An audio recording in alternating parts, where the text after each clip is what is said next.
Hi అండి, అందరికీ నమస్కారం. Welcome back to Shyamla regular vlogs. ఈ వీడియోలో ఎంతో ఫాస్ట్గా అండ్ ఈజీగా చేసేసుకునే లంచ్ బాక్స్ రెసిపీ చూపిస్తున్నానండి. మష్రూమ్ బిర్యానీ ఎంతో క్విక్గా చేసేసుకోవచ్చు. మార్నింగ్ టైము ఫ్రీ తొందరగా అయిపోతుందండి.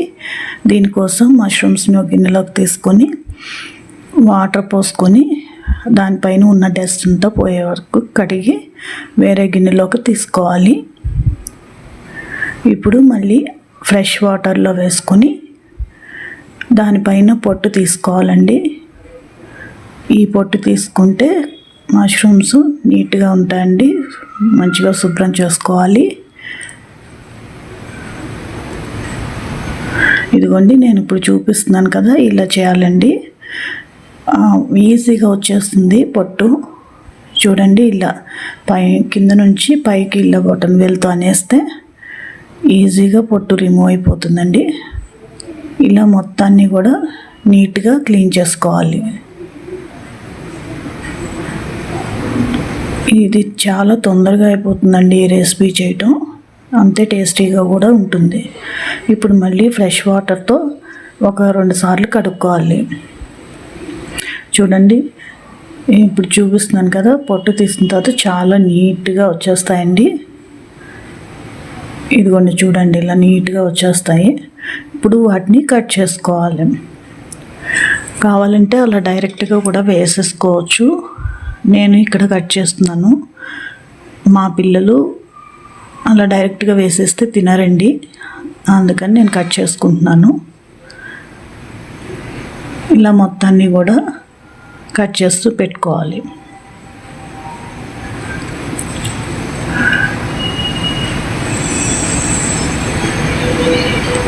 ఇప్పుడు ఆ కట్ చేసిన ముక్కలన్నిటినీ ఒక గిన్నెలోకి వేసుకొని ఇప్పుడు దీంట్లోకి మసాలాలు యాడ్ చేసుకోవాలి. దానికోసం ముందుగా పసుపు వేసుకొని అలాగే ఉప్పు వేసుకోవాలి. అలాగే కారాన్ని కూడా యాడ్ చేసుకోవాలి. ఈ కారం కొంచెం తక్కువ వేసుకోండి, ఎందుకంటే మనం రైస్ ప్రిపేర్ చేసేటప్పుడు పచ్చిమిర్చి కూడా యాడ్ చేస్తాము. దాన్ని బట్టి చూసి వేసుకోండి. ఇప్పుడు దానిలోకి 2 స్పూన్ల ధనియాల పౌడరు అలాగే గరం మసాలా యాడ్ చేసుకొని అలాగే ఒక నిమ్మ చెక్క తీసుకొని రసాన్ని పిండుకోవాలి. అలాగే ఒక గరిటె పెరుగు వేసుకోవాలి.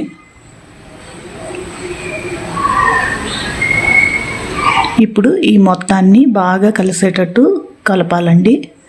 మనం వేసిన మసాలాలన్నీ ఈ మష్రూమ్స్కి పట్టేలా బాగా కలుపుకోవాలి. ఇలా కలిపి మూత పెట్టి ఒక 1 అవర్ పాటు ఫ్రిడ్జ్లో పెట్టుకోండి. మీకు మార్నింగ్ లంచ్కి చేసేటట్టు లంచ్ బాక్స్కి ప్రిపేర్ చేసేటట్టయితే నైట్ కలిపి పెట్టేసుకోండి. మార్నింగ్ మీకు ఈజీ అవుతుంది, ఫాస్ట్గా ప్రిపేర్ చేసేసుకోవచ్చు. ఇప్పుడు ఒక బాండీలోకి కొద్దిగా నెయ్యి అలాగే ఆయిల్ తీసుకొని దానిలోకి దాల్చిన చెక్క, లవంగాలు, కొద్దిగా సోంపు యాడ్ చేసుకున్నాను. మీకు కావాలంటే బిర్యానీ ఆకు, అనాస పువ్వు అవి కూడా వేసుకోవచ్చండి. నేనైతే వేయలేదు. ఇప్పుడు అవి వేగిన తర్వాత 2 పచ్చిమిర్చి చీలికలు యాడ్ చేసుకొని ఒకసారి వేయించుకోవాలి.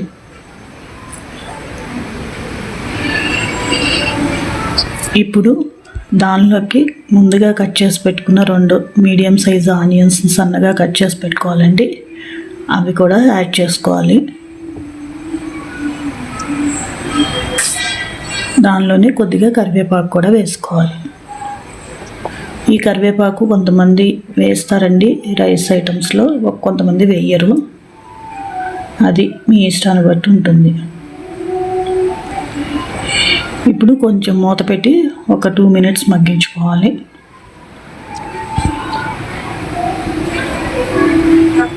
ఆ తర్వాత అల్లం వెల్లుల్లి పేస్ట్ యాడ్ చేయాలి. ఈ అల్లం వెల్లుల్లి పేస్ట్ వేసి ఒకసారి మొత్తం కలిసేటట్టు కలుపుకొని మూత పెట్టుకొని ఒక 2 నిమిషాల పాటు మగ్గించుకోవాలి. అల్లం వెల్లుల్లి పేస్ట్ పచ్చివాసన పోయే వరకు మగ్గనివ్వాలి.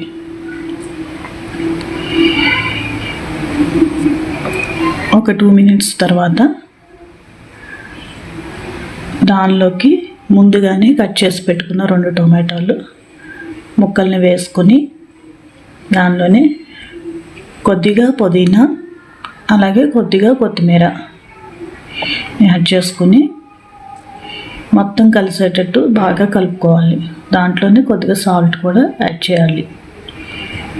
ఒకసారి బాగా కలుపుకొని మూత పెట్టుకొని అవి మగ్గే వరకు మగ్గించుకోవాలి. ఈలోపు మనం రైతా చేసుకుందాం. దీనికోసం ఒక గిన్నెలోకి పెరుగు తీసుకుని దానిలో బాగా సన్నగా కట్ చేసుకున్న ఉల్లిపాయలు వేసుకోవాలి. అలాగే కొద్దిగా తరిగిన కొత్తిమీర వేసుకుని తగినంత ఉప్పు వేసుకుని ఆ మొత్తాన్ని బాగా కలిసేటట్టు కలుపుకోవాలి. పెరుగు మరీ పలుచగా అయిపోకూడదండి, అలాగని మరీ చిక్కగా ఉన్నా బాగోదు. ఇదిగోండి ఇలా ఉండేటట్టు కలుపుకొని మూత పెట్టుకుని పక్కన పెట్టుకోవాలి. రైతా రెడీ అయిందండి. ఇప్పుడు టమాటాలు సగం మగ్గిన తర్వాత దానిలోకి క్యారెట్ యాడ్ చేసుకోవాలి.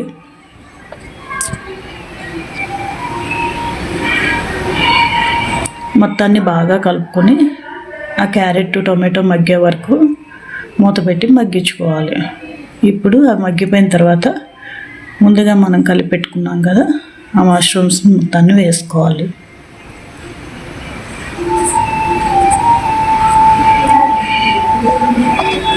బాగా కలిసేటట్టు మొత్తం కలుపుకోవాలండి.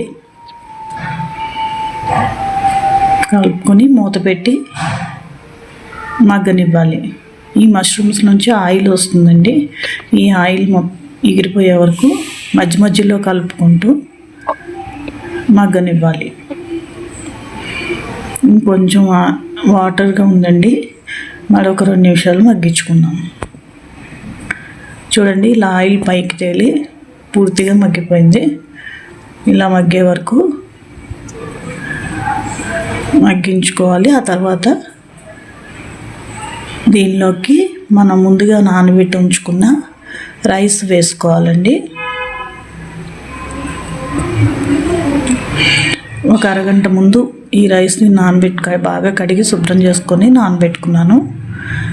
అది యాడ్ చేసి ఒక 2 నిమిషాలు హై ఫ్లేమ్లో తిప్పుకుంటూ ఫ్రై చేయాలండి. దీనివల్ల రైస్ పొడి పొడిగా వస్తుంది, బాగుంటుంది. అలా 2 మినిట్స్ ఫ్రై చేసిన తర్వాత దీనిలోకి వాటర్ యాడ్ చేసుకోవాలండి. నాకు రైస్ 1.5 గ్లాస్ తీసుకున్నాను, దానికి 3 గ్లాసులు వాటర్ పోస్తున్నాను.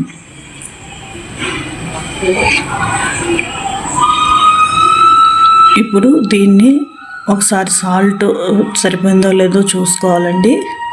అలాగే కొద్దిగా కొత్తిమీర చల్లుకొని ఒకసారి తిప్పేసి మూత పెట్టి మీడియం ఫ్లేమ్లో ఉడకనివ్వాలి.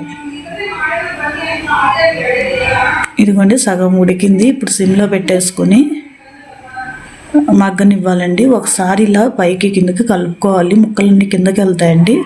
ఒకసారి ఇలా కలుపుకొని సరి చేసుకొని మూత పెట్టేసుకొని సిమ్లో పెట్టి మగ్గనివ్వాలి.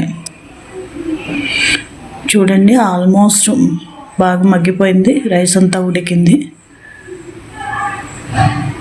నేను ఒకసారి చెక్ చేసుకుంటున్నాను ఉడికిందా లేదా అని. వాటర్గా ఏం లేదండి, అంత పొడి పొడిగా వచ్చేస్తుంది. ఇప్పుడు కొత్తిమీర చల్లుకోవాలి. చూడండి ఎంత బాగా పొడి పొడిగా వచ్చేస్తుందో.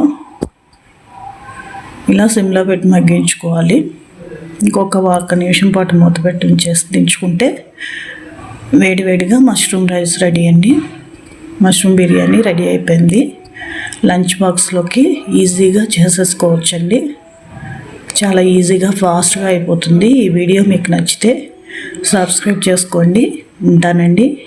Thank you.